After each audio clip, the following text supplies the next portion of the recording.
Hare Krishna, everyone. Welcome back to the Srimad Bhagavatam study. So, we are discussing very beautiful canto, the first canto of the Srimad Bhagavatam. There are so many amazing things happening.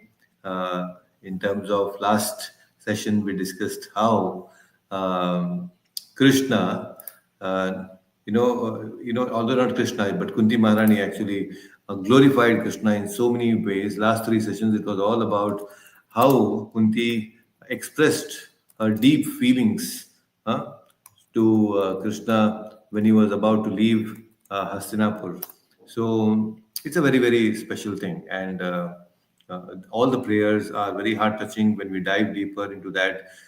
We also see that it is filled with so much of philosophical wisdom. So all this is very, very important. So reflect back upon listening to these session and the prayers of Kunti Maharani. And if you can also chant the prayers of Kunti Maharani, that will be very nice.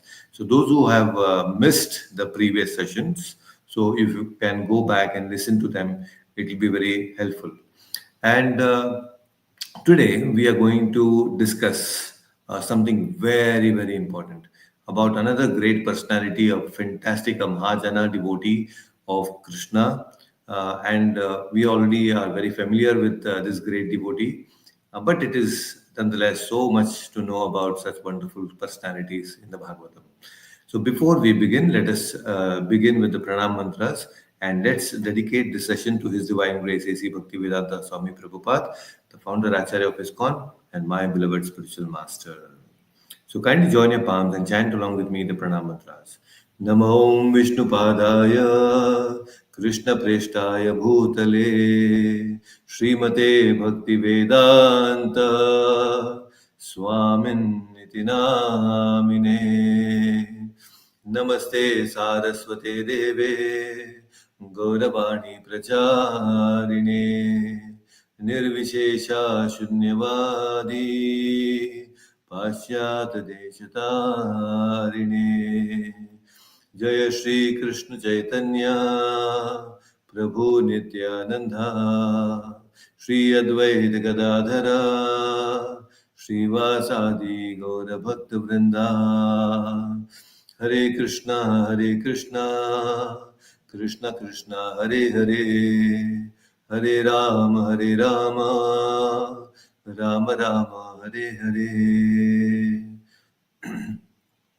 Om Namo Bhagavate Vasudevaya Om Namo Bhagavate Vasudevaya Om Namo Bhagavate Vasudevaya Narayanam Namaskritya Naram Chaiva Narottamam Devim Saraswatim Vyasam Tato Jayam Udirayet Nashtaprayeshu Bhadreshu Nityam Bhagavata Sevaya Bhagavat Uttama Shloke Bhaktir Bhavati Naistaki.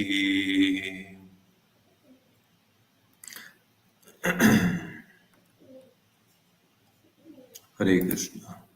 Om Ajnanatimirandasya Gnananjanashalakaya Chakshurunmilitamena Tasmai Shri Guruve Namaha. Hare Krishna, everyone. Welcome back to the study. So we have something very, very interesting to discuss today. Okay. We also have Hina Mataji joining us. We have Gita Mataji. We have Divik, and we have Vinodji must have joined from the YouTube. Okay. So, anyone remembers what we discussed in the last session? Any one or two points that you remember? Anyone? Briefly, something that you heard, something that you can recollect from the previous session. Divik, you remember something? Prabhuji, you had told us about how our words are decided by the speech, then the mind, the focus, the intelligence, all that, back how we can go back towards the soul, that Right, order of things, right, to amazing. the So that's Paramatma, to the Paramatma. And so the last point I think was enthusiasm before the soul. Yes, Utsa, exactly. utsa, utsa. Yeah. Utsaha. So enthusiasm is the most important. In fact, one of the six instructions of the sixth Goswami is that six elements which helps us in progressing in spiritual life, and there are six elements which actually put us down, degrade our spiritual life. And the six things, one of the six things which actually uplift our spiritual life is utsaha, dishya, dhairyat. So utsaha is very important, and enthusiasm. Most people lack today enthusiasm, and there is no action at all. People don't perform action. So good, fantastic point. Anything else? Anybody remembers?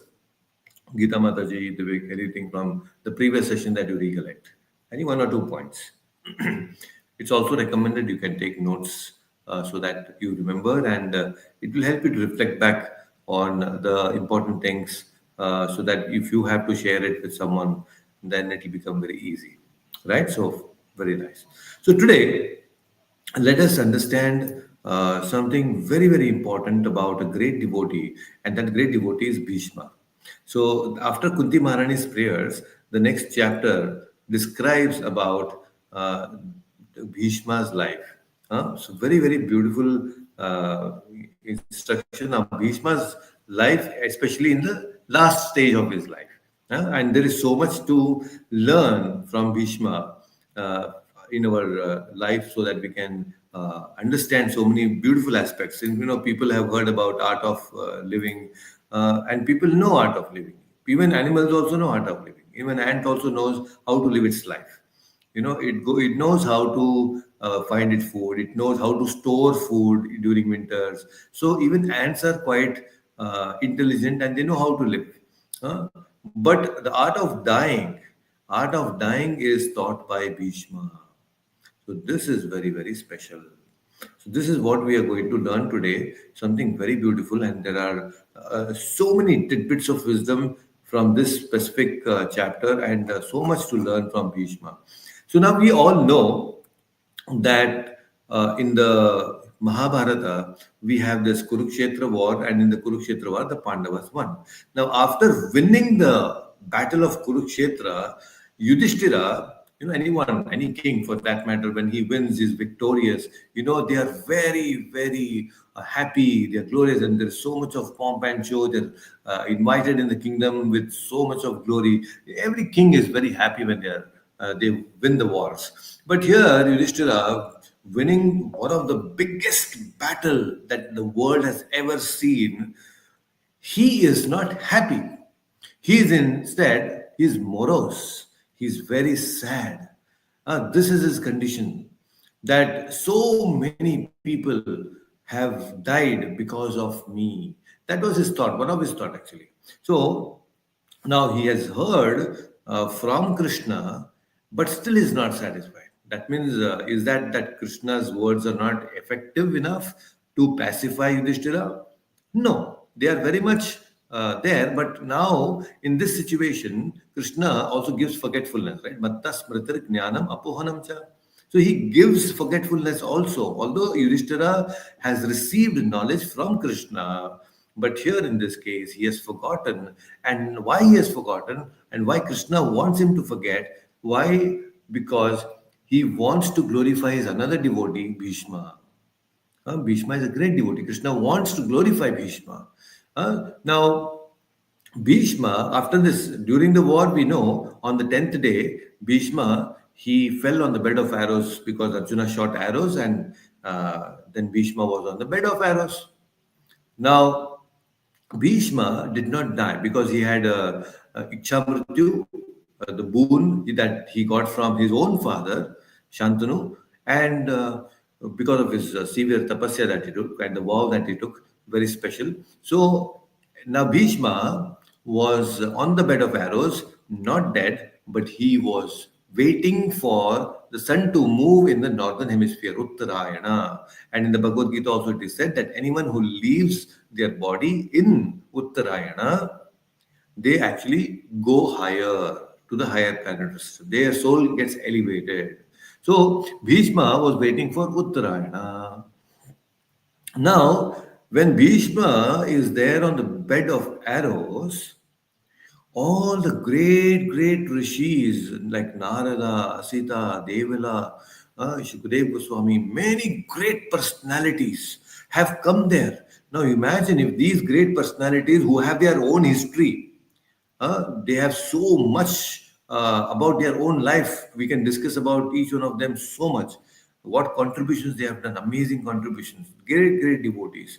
All of these great devotees have now come to this specific point of Bhishma's leaving the body, leaving all their important works aside.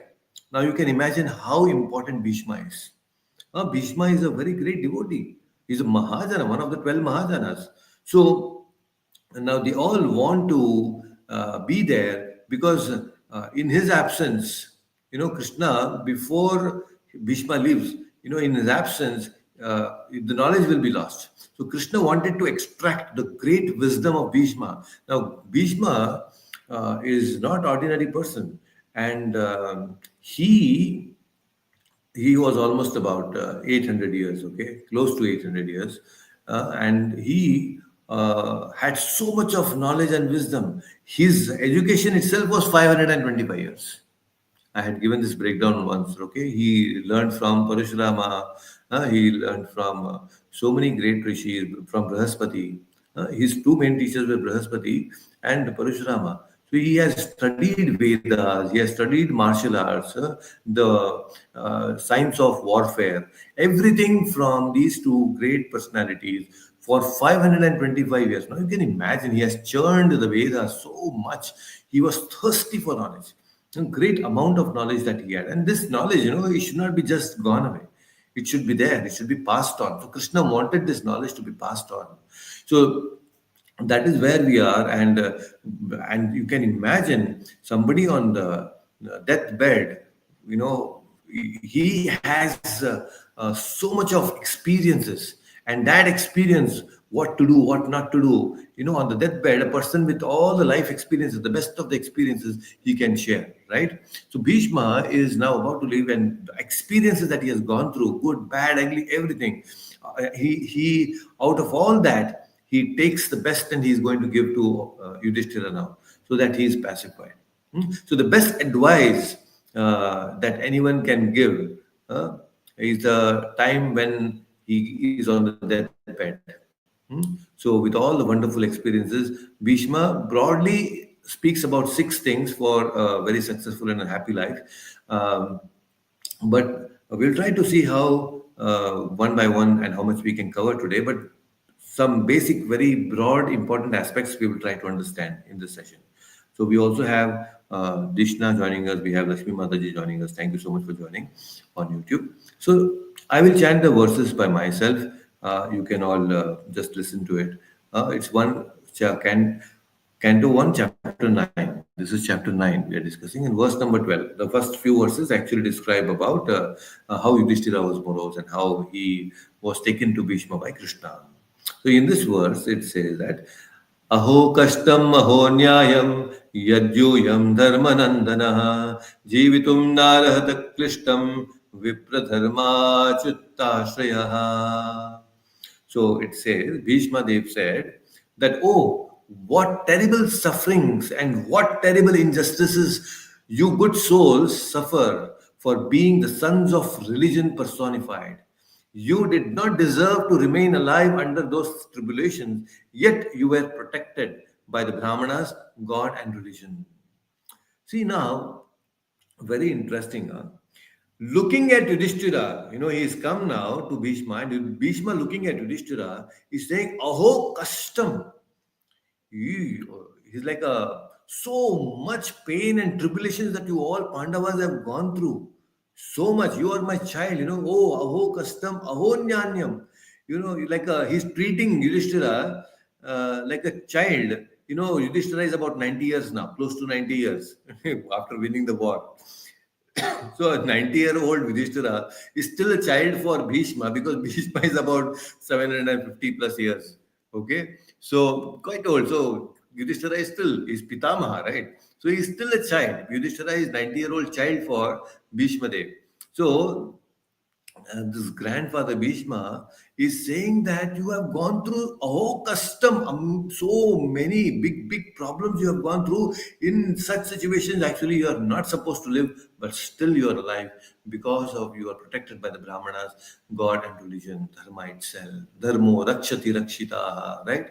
So this is very important for us.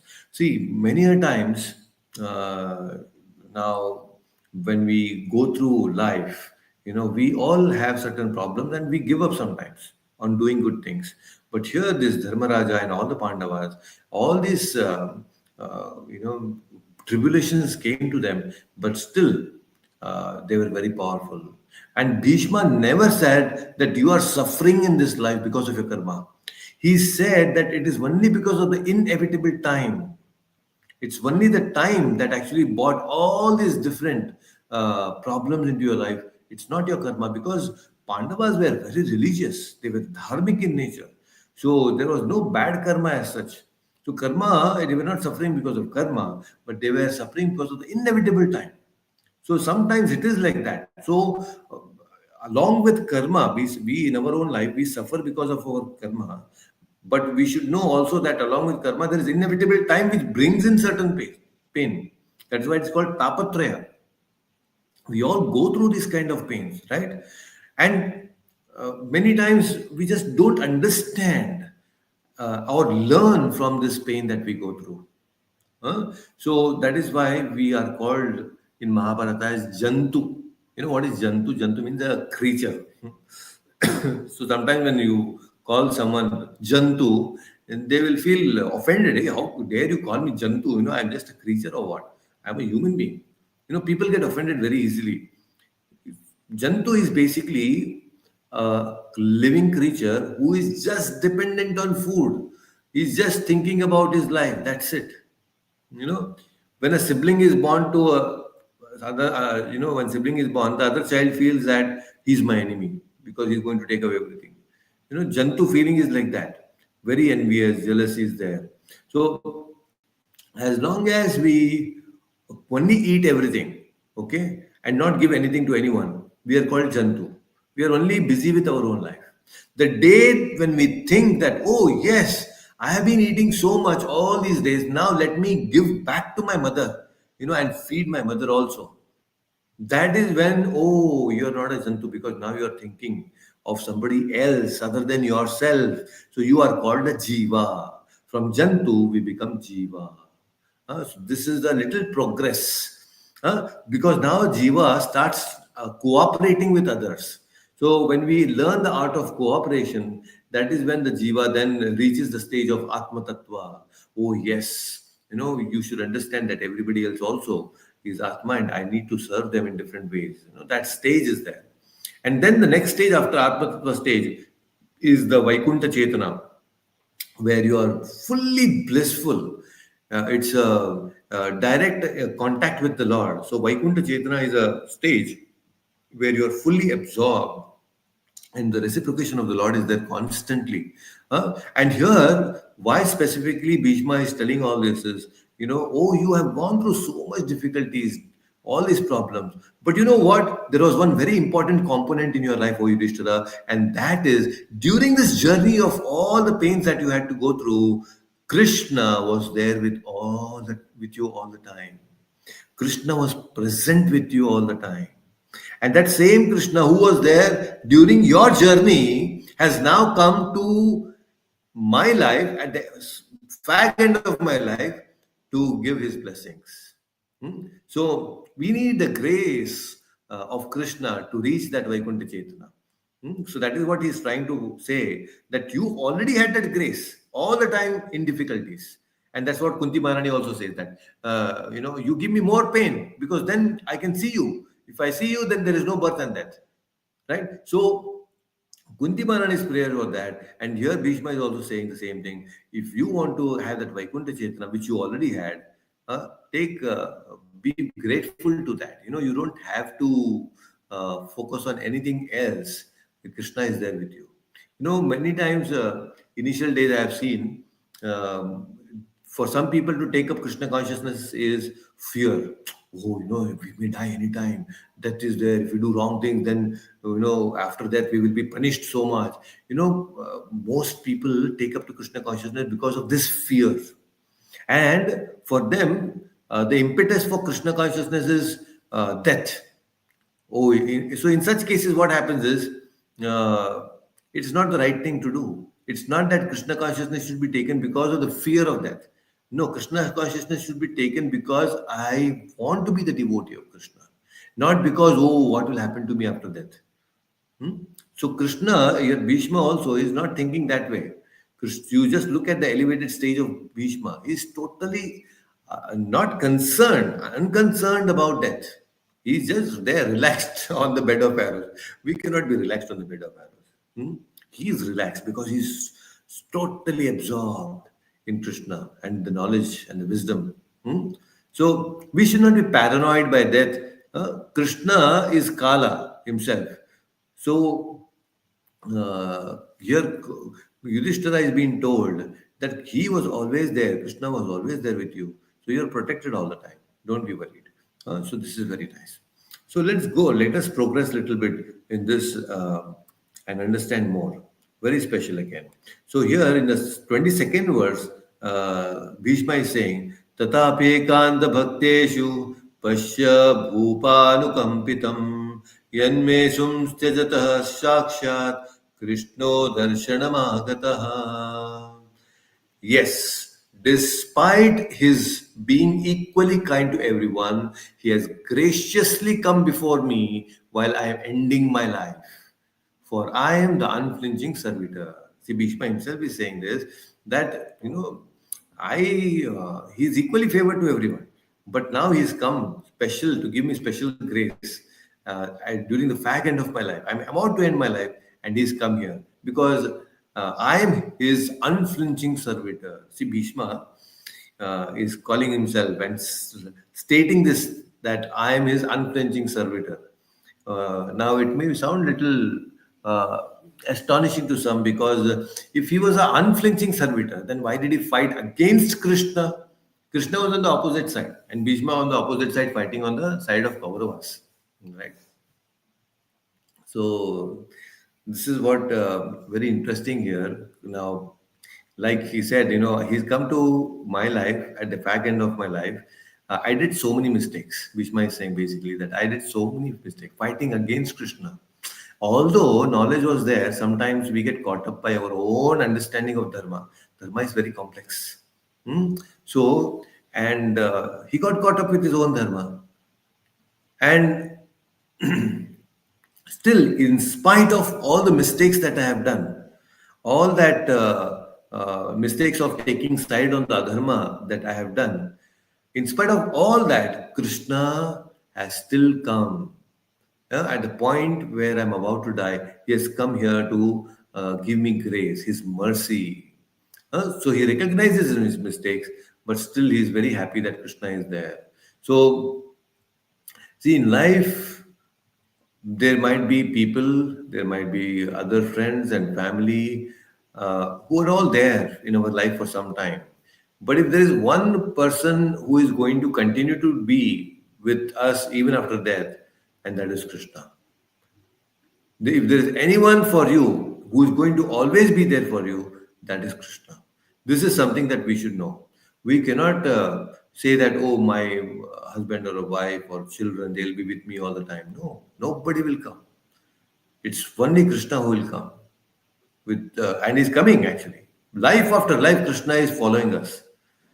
Sometimes in this body, sometimes in elephant body, sometimes in bird body, sometimes in fish body. But Krishna never leaves us. He constantly follows us. So this is very beautiful. And here we should not, he's telling Bhishma, he's telling Yudhishthira that Krishna is not relative. Don't think that he is your relative. He is not ordinary personality that you consider him. He is Vishwa Yoni. He's the cause. Vishwa means the universe, right? The world. Hmm? Yoni means the cause. He's the cause of all that you see in this universe. He's Vishwa Yoni, not an ordinary personality. He can give you anything that you ask. Very beautiful. You ask for it and he will give. Even if you don't have something, that wish for yoni, if you pray to Krishna, he will give it to you. So this is how Krishna has now come to me. And to understand this wish for yoni, how Krishna can give anything, even if you lack it.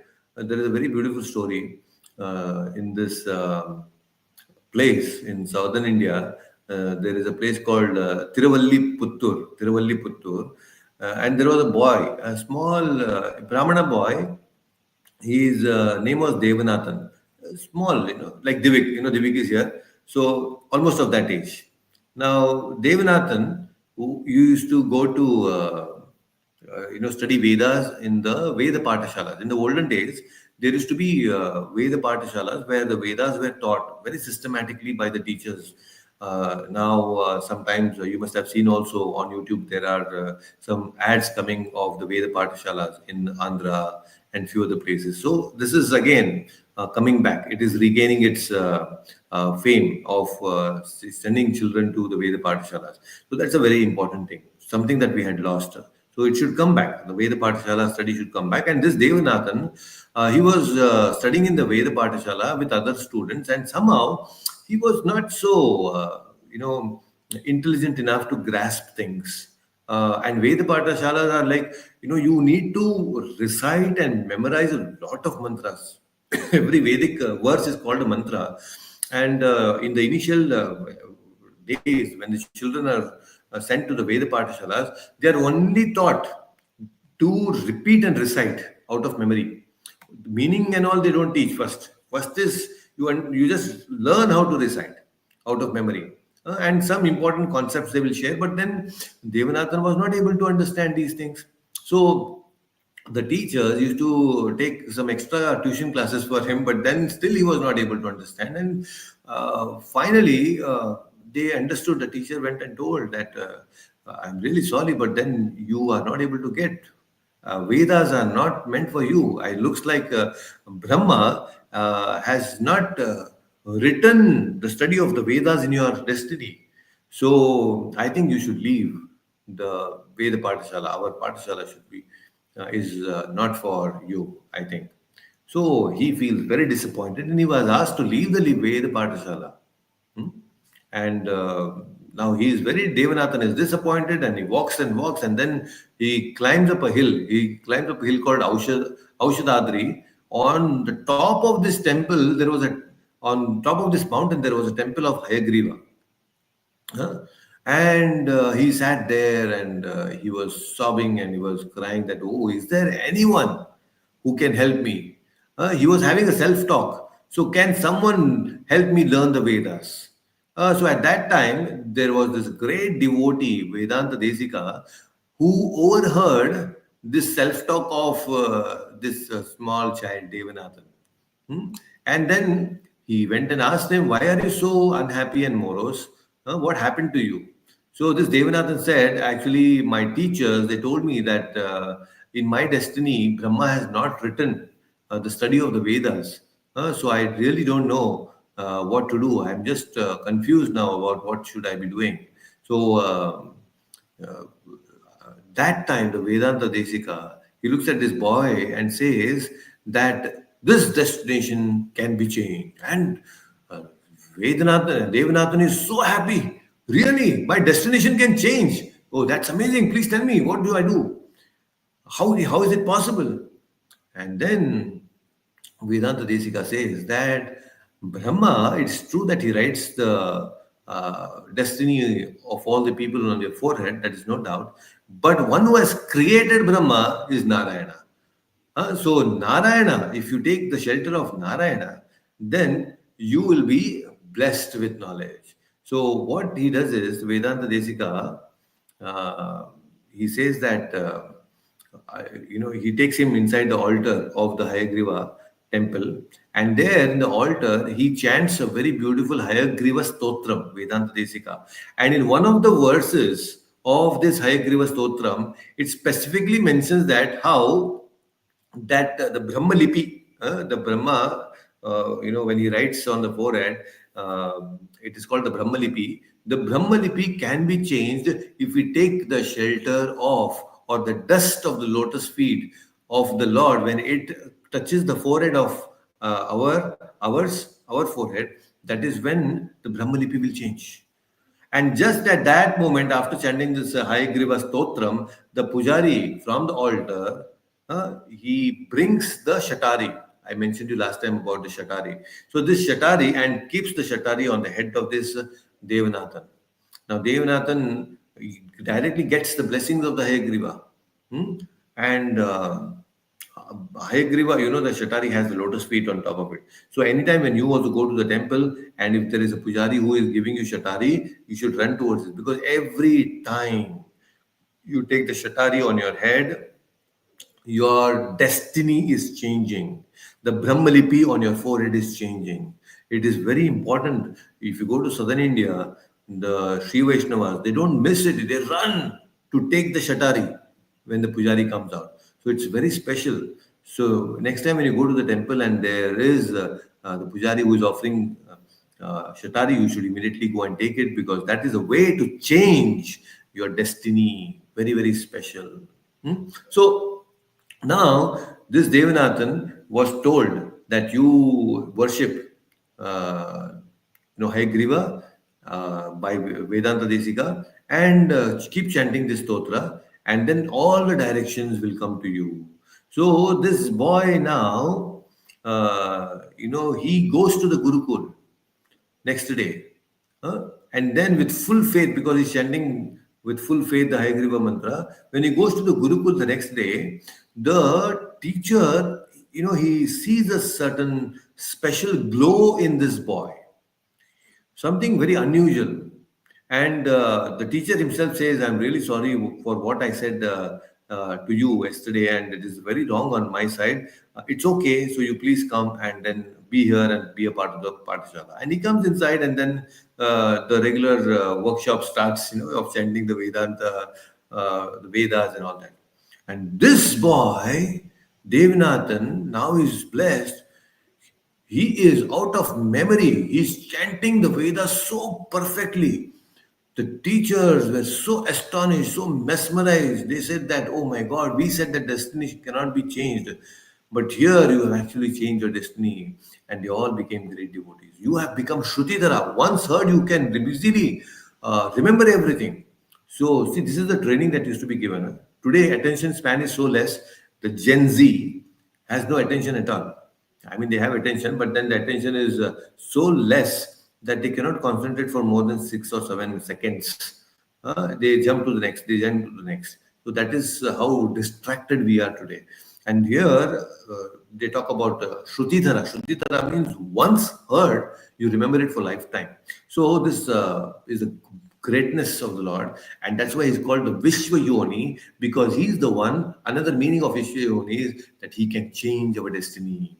So if you also want to change your destiny, catch hold of Vishwa Yoni. So Bhishma is saying, people, friends, family, everyone will abandon us one or the other day. Okay? But there's one person who will never abandon us, and that is Krishna. So catch hold of him. He is the one who will change everything for us. So then Bhishma goes on to say something more. In the 27th verse, he says, very important thing now. He is talking, by the way, this section where Bhishma is giving this knowledge to Yudhishthira, it comes in the Shanti Parva. Now, Shanti Parva is an amazing section. There are huge, that itself is a huge grantha for leading how to lead life. All the guidelines are given in the Shanti Parva by Bhishma. Very, very special. There are so many instructions. We are just going to take some here and there. But here, now Bhishma is saying that Dana Dharma Raja Dharman Moksha Dharman Vibhagashaha Stri Dharman Bhagavad Dharman Samasa Vyasa Yogataha. So he's talking about Dana Dharma, charity. He's talking about Raj Dharma, kingship, Moksha Dharma, devotional service, Stri Dharma, Bhagavad Dharma. He explains the divisions of acts and charity, pragmatic activities of the king, and activities for salvation. All different things are explained here in Mahabharata. Okay. Then he described the duties of women and devotees both briefly and extensively. So Shanti Parva has lot of details and amazing. If today, if the leaders and even individuals, if they practice these instructions, our life will be so simplified. Especially if the leaders on the top, if they can understand the instructions of Bhishma, they can rule amazingly. Hmm? So various topics are described here in the Shanti Parva, and there is a ocean of knowledge in this whole thing. Basically, Bhishma, if you look at the whole instruction, Bhishma is talking about, broadly speaking, two things. One is he is describing about how to live in this world, and also how to leave this world. Okay, two things. One, how to live in this world, and how to leave this world and go. So there are so many amazing examples that he gives to Yudhishthira in the form of stories, so that Yudhishthira can understand. Now he's become an emperor. He's not an ordinary person. Yudhishthira is now, the king. He is the emperor of the whole world. So now Bhishma is going to instruct them in different aspects of dharma, so that the king should know. See, this is the unfortunate thing. Today, why there is so much of chaos in this world is because the kings, the rulers, have no such great instructions coming from Bhishma like people. If people are there, good rulers are also there, good leaders are there, and good intellectuals are also there. But somehow, that talmel, they say, no, that talmel nahi hai. Brahmana and Kshatriya, there is no talmel. And because of that, there is a chaos in this world. So, now, how a king should act. Hmm? Now, Rajadharma, right? And here Bhishma tells a story of a camel. Huh? And now, suddenly, camel, oh, the camel, it's a lazy camel, not just a camel, but it's a lazy camel. So, what happened is that this camel, uh, basically, he's telling this story of camel, that to say that how a king should not do certain things. Something that we should not do. If you know what you are not supposed to do, then you know what you are supposed to do, right? So something it's important that you teach someone by telling them that you should not do 1980 formula. It is 1980 formula. You're not this, you're not that, you should not do this, you should not do this. Okay, you should not do this, then what should I do? Then that's how it is. Okay. So here Bhishma is telling the story of a camel, a lazy camel, and he says that this camel was actually in the previous life was a great tapasvi, sitting in the forest and doing lot of tapasya. So out of his tapasya, when Brahmaji was pleased, he appeared before this tapasvi and said, "Please ask me a boon." So this tapasvi said that, Brahmaji, I want that in my next life, I should be sitting in one place, and I should have an expandable neck, that wherever I want it can go and just bring food and go, but my body should not move. I should have a expandable neck. Brahmaji says, okay, tatastu. And in the next life, that is how he becomes a camel. And this camel is special because he has this boon that he can go kilometers, yojanas after yojanas, and take food and eat it. Just imagine, right now, in your kitchen, there is a camel just enters and then eats away all the prasadam that you have cooked and then goes away. So that kind of a camel it is. Extendable neck it has. So then this camel, what happens? It's sitting in one place under the tree and then goes around. The neck goes around everywhere, different places, and collects food, eats food. And one day he goes to a place where it is raining. I mean, the neck is where the place, is in a place where it's raining. And then he says, "Oh, it's raining here. I want to protect my head." So what he does is this camel, he puts his head inside a cave, in a dark cave, so that he is not affected by the rain. And there inside the cave there is a hungry jackal with his wife and children, who were equally hungry.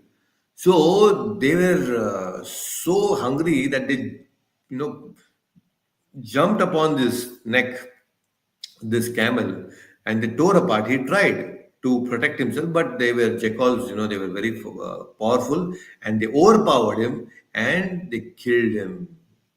you know Now what is the learning from this is that, many times if you think that everything is going to come to me very easily without pain, that's a biggest mistake. Please understand. If anybody is thinking that sitting in one place I will get everything that I want, that's the biggest mistake. Okay, so this kind of fate, this is the fate of a lazy people. Lazy people, they think that okay, everything should come. Now people are becoming more lazy. They don't want to work, they don't move around. So, and they want success sitting in one place without doing any action. That's why Krishna is saying akarmani. Akarmani means inaction is not good. You should be doing your prescribed duty. You should do. Without action, life is very dangerous. Just like this camel. This is what Bhishma is trying to tell. Just because you're emperor, that don't think that you're sitting in one place, everything will come to you. No. Even the king of the forest, to feed himself, he has to go and hunt. Not that, okay, I am a king of the forest, the lion will sit there and the deer will come and sit in his mouth. No. He has to work. So we need to be doing activities. Don't be lazy. People become lazy, and then this, like lazy camel, somebody will come and eat us. They'll take away our happiness. So you are there in this world. In this world, you have to work. Without taking the pain, then there is no gain. So this is the simple thing we should know. We should always be working. Don't be inactive. So this will also ask, okay, what should we do now for a king? He gets a big kingdom, but at the same time, he has a very strong opponent. So if there is an opponent who is much stronger, then what should we do? Huh? So here Bhishma explains this with another very important and very nice story. He says that, the ocean is talking to Ganga, river. The ocean is saying to Ganga that I see, oh Ganga, that in your flow there are big, big trees that they flow and they come and join in the ocean, but I don't see the small canes floating in your waters. What is the secret? I mean, they are just next to you on the banks. All these canes are there, but they don't come. But the big, big trees, they come in your flow. So then the river Ganga says that, that whenever I rush through a certain place, and the canes are very flexible, they are very flexible and they bend down and they don't come, they just stay there. But the big trees, because they are very stiff, due to my force, they don't bend and they break and they flow into my waters and they come and join you. So basically, Bhishma is telling that if you find or you are in a situation where your opponent is much stronger than you, hmm, learn to bend down. Learn how to bend down, just like the cane. If many times in this corporate world, there are all these office politics that goes on. If you know that there's an opponent and who is stronger than you, sometimes it's better that you bow down temporarily. Mera time aega. You will also get your time, but you need to wait. Bhishma is telling, oh Yudhishthira, bend down for some time. It's intelligent. Don't stand stiff because you'll break. If your opponent is stronger, then you'll break. Be flexible right now. So just bend down, and your time will come. And appropriate time, everything will happen. That's exactly what happened to Yudhishthira. Hmm? Everything was finished, and finally he was malleable. Yudhishthira was very flexible, and because Yudhishthira was flexible, great warriors like Duryodhana and Pakarna, all even including Bhishma, could not actually uh, win over Yudhishthira. Yudhishthira was flexible, and that's why he's standing strong today, being an emperor. Okay, so very powerful. See, in this Shanti Parva itself, there is Apat Dharma Parva. Emergencies, how to deal with emergencies in life. So wonderful, no? We all face emergencies in our life. Each one of us, we undergo so many emergencies in our life. Many a times it happens to us. So how do we deal with emergencies? That's called Apat Dharma. So Bhishma again tells a very beautiful story of three fishes. They were in a river, and once it so happened that the villagers, the fishermen, also thought that okay, this stream of river is too much. We need to divert it, and that way we will get better water, and water can be utilized better. So out of these three fishes, the one fish he goes and tells his other friends. They were very good friends. So he says to the other two friends that the level of the water is reducing now, and I think it's better that this is a opportune time for us to immediately flow to the next level. Let us not remain here. The other two say, "Don't worry, nothing will happen. Everything will be fine." But this first person, he thought, "Okay, this is not the right situation," so he immediately left. He didn't wait for these people. He just left. And then, when the water level actually reduced, and now it was a situation where the fishermen were also catching the fishes. So, this one of them was little smart. So, this fish, what he did was he acted as if he is caught in the net of a fisherman, biting the net, holding it and acting as if dead. So the fisherman thought, okay, I have caught this fish. Let me go. Anyway, it's dead. Let me go and wash it in the water. So he goes and takes this fish and tries to wash it in the water. Immediately he flows and escapes. Now the third person, he did not have a plan. He was not smart, right? And neither did he had a foresight of like the first fish. He died.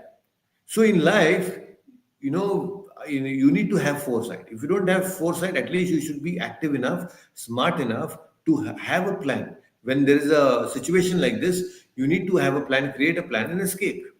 If you don't have any of these, then you will die. So these are all very important learnings for all of us. Then Bhishma goes on to talk about very important, amazing pastime and amazing story. That's why Mahabharata is filled with many stories like this. We only see the main theme of Mahabharata in the TV serials. But if you go deeper into Mahabharata, there are so many beautiful stories through which we can learn amazing things. So Bhishma now talks about this very important person. His name is Gautama Brahmana. He is a Brahmana. Again, Brahmanas means generally they are Daridra Brahmana, they are very poor. So this Brahmana is a brahmachari, nice Brahmana, but then his only way of living is going and begging from place to place, village to village. So he is doing a lot of begging and collecting alms, but then that was not sufficient. Many times he used to go hungry also. So in his village, he thought, okay, I'm not getting much. Let me go to another village now. This Gautama Brahmana, he walks and tries to go. He goes to another village, and when he enters the village, now this village is a very special village. Why it's a special village? Because all the people in the village are dacoits. The full village of dacoits. No problem of theft because everybody is dacoits there. Hmm? Dacoits, they all go loot people and they bring and they nicely live their life. So this now imagine this Gautama Brahmana has gone to such a place, a village, and he knocks at the door. And he knocks at the door and the door is opened by the chief of all the dacoits. He looks at this poor Brahmana, he feels very compassionate. The chief of the dacoits feels very compassionate and looks at this Gautama and says, why are you leading your life like this? So stupid. You come and join our party. You join our gang and you lead a very happy life. And this Gautama got excited. Okay, if there is he didn't know that what he's getting into, but then he just gets into this gang, and in the due course they get him married also. And this Gautama Brahmana, he becomes a dacoit, and for years he's going doing dacoity, looting people, and leading his life. And one day it so happens that one more Brahmana from his village, previous village, he comes there to beg alms and then looks at this Gautama and says, hey, what happened? You are my friend. You are my neighbor. We were together. And what has happened to you like this? Have you forgotten what kind of a reckless life are you leading? He gives him a big dose of Brahminical life. As a Brahmana, you are supposed to do this, and you are lost now. Then this Gautama starts feeling guilty. Oh, I'm not doing all these things. I've totally changed, become a bad person. Then he says and pacifies him, say, okay, I understand what you say, but now let me make a little more money and then I'll come back to leading a very nice Brahminical life. So this is what he says, and that Brahmana goes. So So now he thinks that, okay, I think I've done a lot of wrong things and I've done a lot of loot and dakiti. So let me go to another place, a new place where I can earn a little bit more money and then completely dedicate my life for Brahminical culture and leading a nice, peaceful life. So he starts walking to a new place in search of more money. He becomes very tired in his journey and he sits under a tree. And then under a tree now, as he's sitting, it is just next to the bank of a small lake. And there is a very beautiful crane. And the crane has a garland also along around its neck.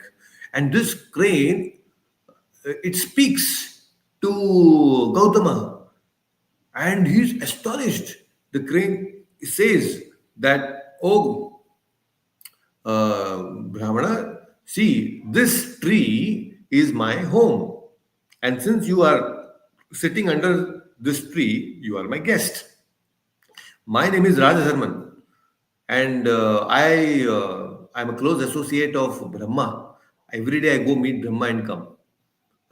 And moment he hears this, Gautama was so amazed. He was thinking that this is a very special bird. This crane is no ordinary bird.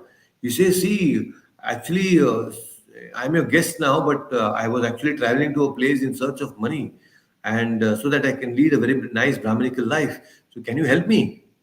So the bird says, oh, Rajadharman, it says that, don't worry, just close by here is my friend Virupaksha. He's the king of all the Rakshasas.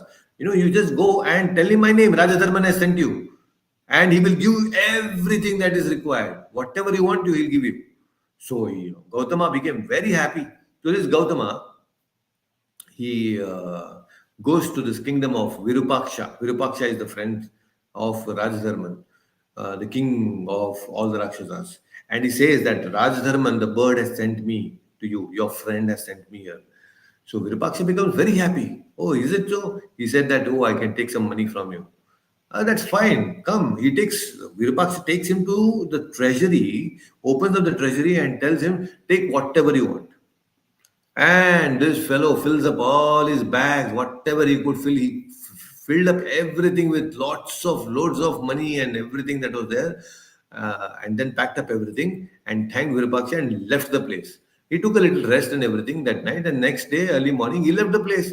And while on his way back, he goes back to the same tree and then thanks this bird Rajadharman. See, I have received everything. Huh? So nice of you. You have helped me so much. And then Rajadharman says, okay, it's little late now. Why don't you stay and rest here? Early morning you can leave. So Gautama, now he sleeps, rests there under the tree with all that money. Early morning, when he wakes up and he's planning to go to his village, at that time he thinks, oh, my journey is so far. I may feel hungry. And what would I do? That time there was no Swiggy, Zomato, and on highway there were no dhabas and anything like that. So that facility was not there, right? So this Rajadharman, this Gautama thought, anyway, I think it's better if I can kill this crane and eat his meat. So he kills this crane and so that he can have some food on his journey. Just imagine, this crane which helped him to get all the money. Now this fellow killed that Rajadharman, and is walking. Now what happened was Virupaksha, he waits for a day and that he sees that Rajadharman, my bird crane friend, has not come. Every day the routine was that the crane is to go to Brahmaloka, then he returns to Virupaksha, meets Virupaksha, and then comes back to his home, the tree. And this one day he didn't come. So Virupaksha immediately doubted on this Brahmana. He said, there is a problem. I think this fellow has done something. So immediately he sends his Rakshasa associates to find this Brahmana. So these people, they immediately go and they search for this Brahmana. They find this Brahmana. And then Virupaksha comes there and sees that, oh my God, he is carrying the meat of my dear friend Rajadharmani, who have killed the very same person who helped you so much. He gave you so much wealth and you killed that very same person. He becomes very angry. The Virupaksha orders his Rakshasa friends, tells them that take this person, take him to the cannibals in the forest and let them eat this fellow. So these Rakshasas, they take this Gautama to the cannibals, and the cannibals they get to know the story of this Brahma, this Gautama, what all he has done. And when they hear the story that this fellow has betrayed Rajadharman, his own friend, they say that see, we are cannibals, we eat a lot of meat, different types of meat, and different types of human beings also, but we don't eat a person who is ungrateful. We don't eat the meat of a human being who is ungrateful. Take him away. Look at this standard of the cannibals. Huh? Even they have a certain standard while eating meat. Then they say, I cannot eat. And then the Rakshasas take him back to Virupaksha, and Virupaksha says, I give you full permission. The Rakshasas, you eat him up. You eat him up. They say, no, even we don't want to eat such a person. So this is the situation now. So then he says, I think it's best that we should kill this person. So what happens is the Rakshasas, they kill this person. And now what they do, this Virupaksha, because he's so morose, he's so disturbed that my friend has gone. So he says with the meat, the dead meat of the crane, Rajadharman, he goes and he wants to do the final rites. And he keeps it on the burning funeral pyre. And just then when the Agni was lit, fire was lit, right then a Surabhi cow, a very celestial Surabhi cow, comes and drops a nectarian, very special milk on the fire.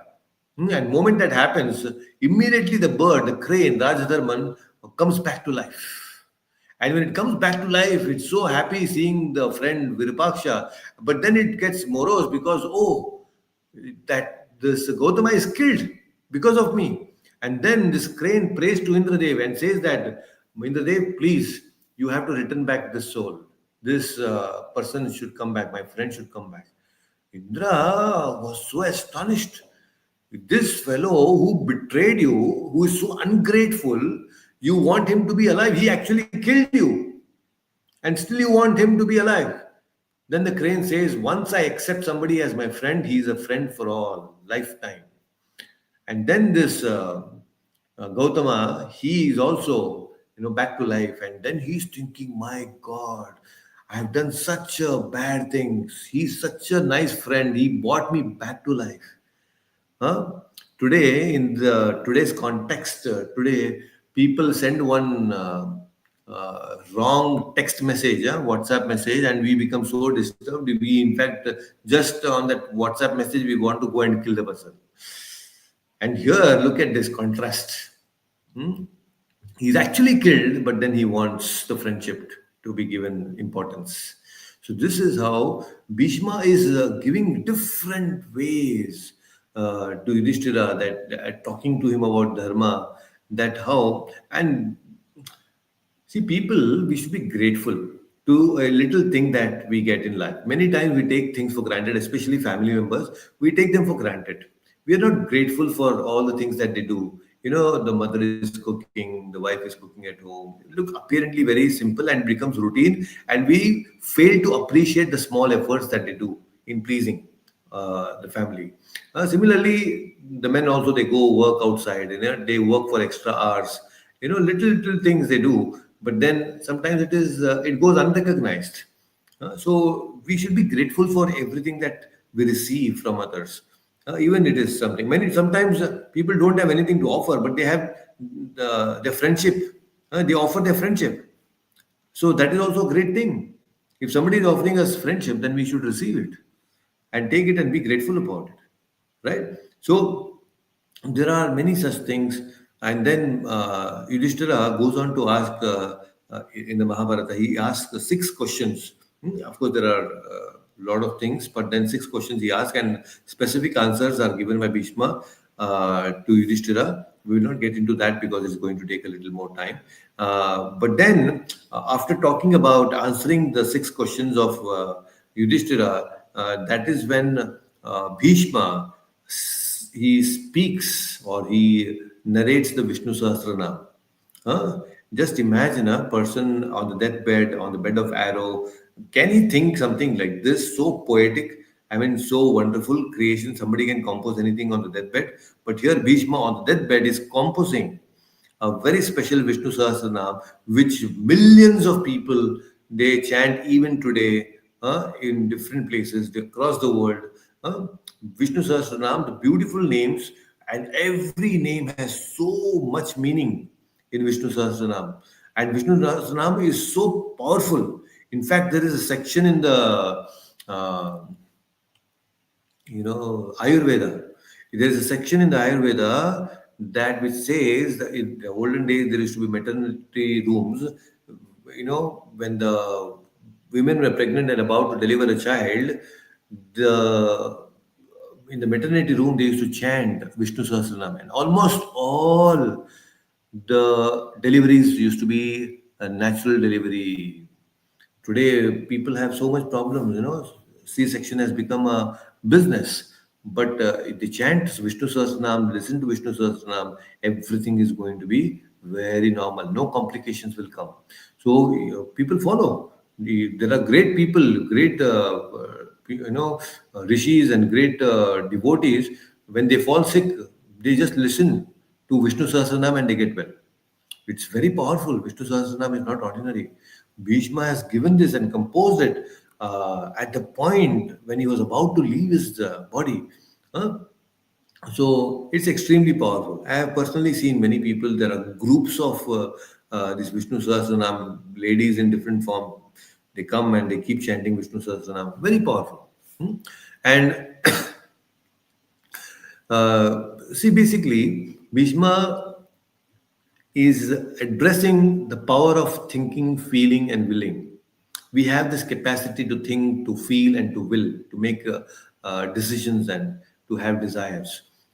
So, we all have to refine our thinking, feeling, and willing when we are engaged in devotional service of Krishna. Bhishma is telling that you get to refine yourself when we are associated with the Lord all the time. And we get benefit out of it. So, just to give you a certain idea about how this happens, there's Garudadev. Garudadev, we all know. He's the carrier, Vahana of Vishnu. And Garudadev has two wives. One is Rudra, one is Sukirti. Both these wives, they had a very typical and a very practical question to ask to Garuda. And the question was, they went and told Garuda that your beak is too sharp. How is that your beak is too sharp? So Garuda says my beak is very sharp because I go and rub my beak at the back of the Kurmadev. What? They were like so astonished. Kurmadev. Kurmadev was a long, long time ago when the Samudra Manthan happened. That is when the Kurmadev appeared. How is that you still go there and you still rub your beak?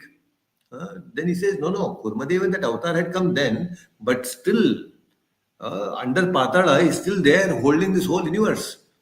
So Kurmadeva in the form of the Lord in the form of Kurma is still there holding up this whole universe. So sometimes I go and I rub my beak there. So the Rudra and Sukirti, they ask my dear Lord that how is that, is that not an offense? You go and take your beak and then rub to the Lord. No. Then Garuda explains that actually this is the service that I am doing to the Lord. Service? What kind of service is this? Going and rubbing your beak at the back. Then he explains that, Lord has only told me because, when he was holding this Mandara mountain during the Samudra Mantana, I felt very nice. The Lord Kurma felt very nice when the Mandara mountain was being churned. It was like whenever there is itching, you scratch, right? You feel little nice. So whenever there was little itching and the Mandara mountain was moving, it kind of gave a little bit of that itching gave him a little pleasure. So after that Leela was over, Kurmadev was feeling that okay, I felt so nice when there was that teaching going on, but now that teaching is not there. So Garuda, can you come and do something? So Garuda once in a while, he goes there and does this itching by rubbing the beak on Kurmadev. And by rubbing the beak on Kurmadeva's back, on the shell of Kurmadev, my beak has become very strong and very sharp. So this is the answer that he gave. So the thing is, whenever we do anything to the Lord, oh, I'm doing some service to the Lord. In fact, you get something back in return. This is the speciality. Anything that you do, you will get 100% back in return. There is always a 100% return on investment when you do service to the Lord. Very, very special it is. Always you get something back.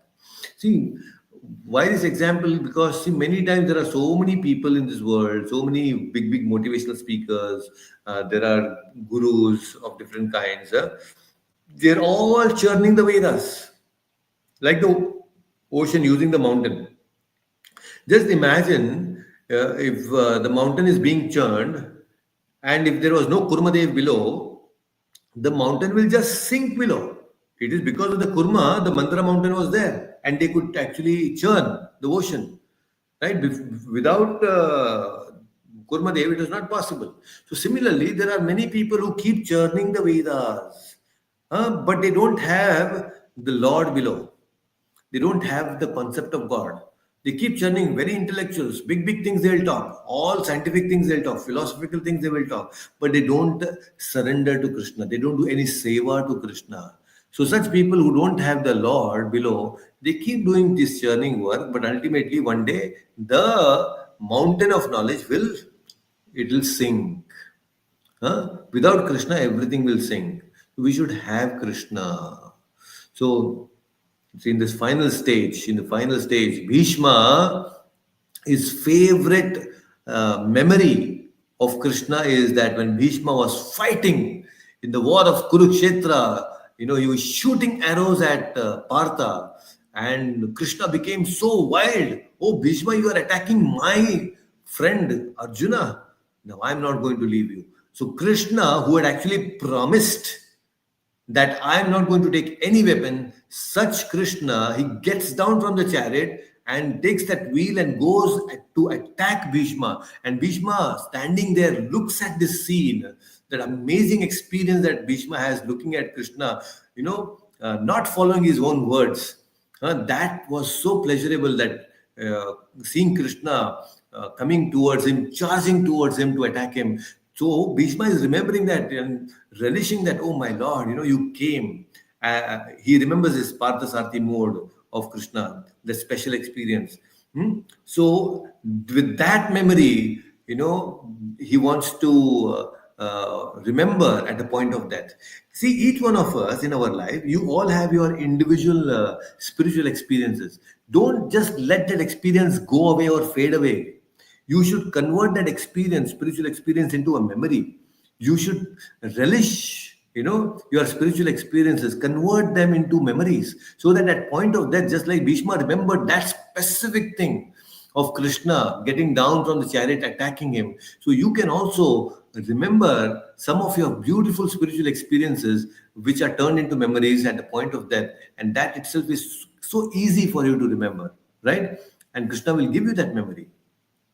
So this is very, very special. So don't just let your spiritual experiences, oh, it's just an ordinary reciprocation. No, remember them, make them into memories. So that at the point of death, you will know, oh my God, Krishna was so wonderful, reciprocating with me in so many ways, right? So finally, with all this happened, Bhishma, just when before he leaving this body, he saw three people before him: Draupadi, Yudhishthira, and Krishna. When he looks at Draupadi, Bhishma is in tears because so many questions Draupadi asked in that Asat Sabha. She actually asked for help. And Draupadi is just by her look, as Bhishma, she didn't ask, but she's just at the look, by the look of Draupadi, uh, Bhishma was crying.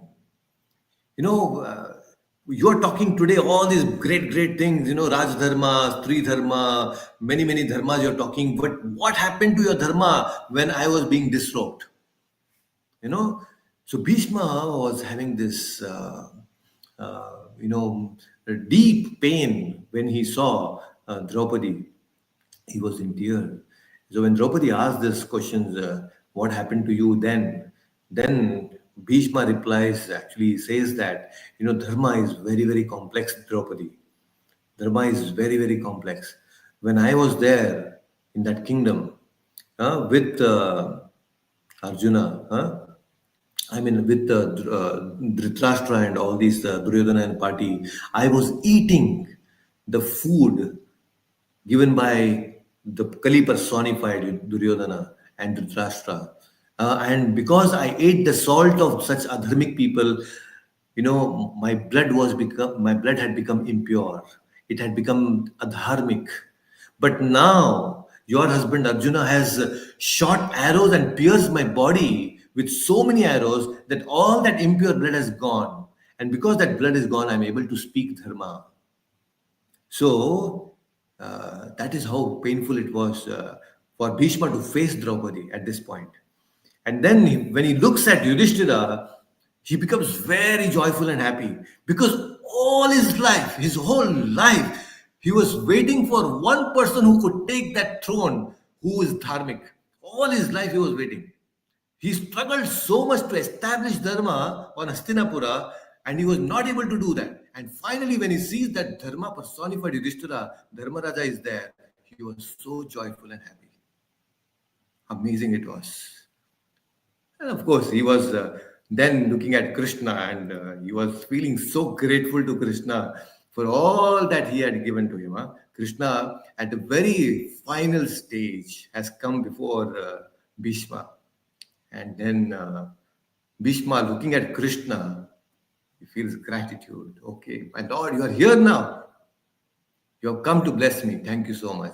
With respect and gratitude. And then Bhishma, he closes his eyes and leaves the body. So this is so beautiful. There is so much to learn from Bhishma, one of the greatest Mahajana. So all of us, we all will commit mistakes in life. We all will go through a lot of pain. We will all go through ups and downs in spiritual life. But we should remember that Krishna will never leave us. So if you can also have that faith, unflinching faith, and hold on to the instructions of Prabhupada and follow whatever in your capacity. As grahasthas, we are all tied up with so many different things. We don't have time. Our time is divided. So if you can somehow make some time for Krishna, that Krishna will remember and he will forgive all the mistakes that we have done. But do it sincerely, and Krishna will be there for all of us. At the point of death, we should have some very beautiful memories for us to remember. Okay? So let us see if there are some questions. If you have any, Lakshmi Mata is saying His Holiness Sri Kanchi Shankaracharya recommends the same. Fever has reduced to many people after following. Yes, absolutely, because many people who listen to the Vishnu Sahasranam, it's very powerful. People, that's why chant. Uh, so very, very powerful. Uh, Now, if you can add on to it, it's great. I mean, Hare Krishna mantra is evergreen. You should chant Hare Krishna mantra. That will still take you and give you everything that is needed. But if you can learn Vishnu Sahasranama, amazing. It's great. It will be a great add-on to your spiritual life. Fantastic. Any other question? Anything that you want to ask anybody? Any comments?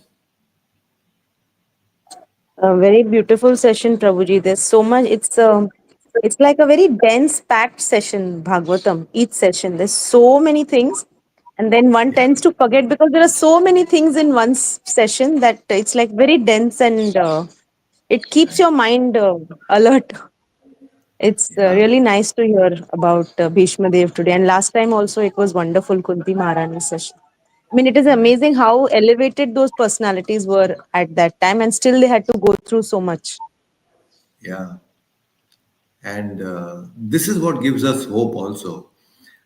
And this Bhagavatam is actually giving us hope because we are all practicing devotees and we are all facing and this pain and suffering that we see is real. In the real world, we are all going through these things.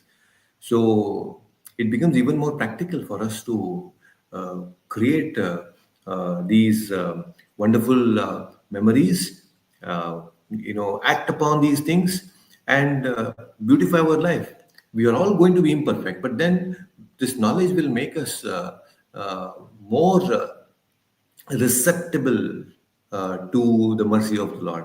So knowledge is very important. So acting upon knowledge will make us even more purified. So Bhagavatam, like you rightly said, that every session there is so much of depth in this, and we are just discussing as much as we can, and to my capacity, there are just different ways of looking at this Bhagavatam, different angles of looking into Bhagavatam, and every time you listen to Bhagavatam, Bhagavad Gita, it gives you new perspectives, and having more perspectives is always better. That way we will expand our horizon of knowledge. Otherwise we'll keep ourselves so limited. We will remain in our own bubble.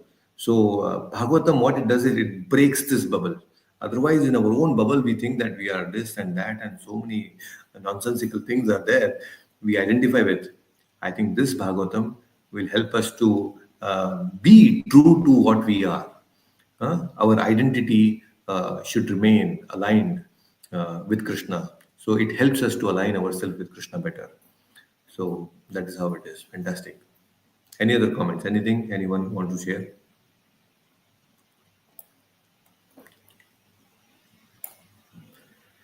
All right. Thank you so much for joining, and we will continue again our discussion on Srimad Bhagavatam next week. Thank you so much for joining. Please take care. Hare Krishna. Thank you, Prabhuji. Hare Krishna. Hare Krishna Mataji. Hare Hare Krishna. Krishna, Prabhuji. Thank you. Hare Hare Krishna. Krishna, Prabhuji. Hare Krishna.